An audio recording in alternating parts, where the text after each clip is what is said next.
Hello colleagues, I should say former colleagues, because I quit my legislator job in December, but we are still all warriors in the good fight. I am sorry that I can't be there with you, but I thank His Eminence Cardinal Schönborn and Christian for the opportunity of sharing these few thoughts. As some of you know, I was diagnosed with ALS April last year. This vantage point allowed me to have a different perspective on things. Ever since I got into politics, 20 years ago, I tried to stay true to myself and do what I considered to be fair even if it wasn't convenient, because I strongly believe that public welfare should always be ahead of personal interests. In these 20 years I have learned that there is much more that brings us together than apart. Believe me, all we need is to overcome prejudices, keep quiet and listen to others. Because a good idea in politics has no owner, but it does have beneficiaries. Again, good ideas have no owners, but they have beneficiaries. During my public life I have tried to be a tireless seeker of agreements through dialogue. Dialogue in the form of an active behavior, mind-opening and genuine curiosity in which participants are open to listen to the person in front of them. This is, to me, the greatest though most scarce value of world leaders today, the capacity to understand that opponents are not enemies. They represent a group of people whose values, interests and wishes are as important as ours, and that we can dialogue, discuss, and reach agreements without leaving aside who we are and what we stand for. Dialogue should not be just about tactics, convincing and competition. If we take negotiation just as an accounting calculation, we lose sense and we act as mere political merchants who ignore common welfare.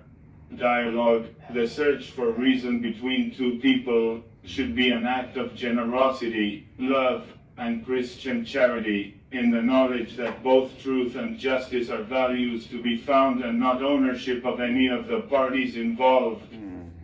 We live in a world in which a growing number of people fear, despise, and condemn politics, where people find comfort and safety in their private world, giving up the dream of building together a better world, where people are drawn apart from exercising the highest role in a democracy, citizenship.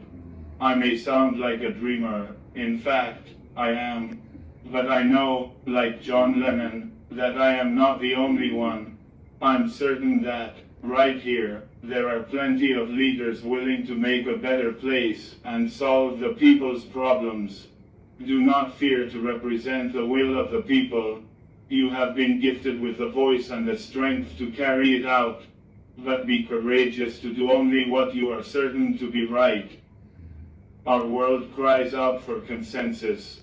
Poverty, lack of development, war, and the constant and everlasting postponement of our dreams all call for collective solutions. We, leaders, are to blame for not finding them, and time is running out.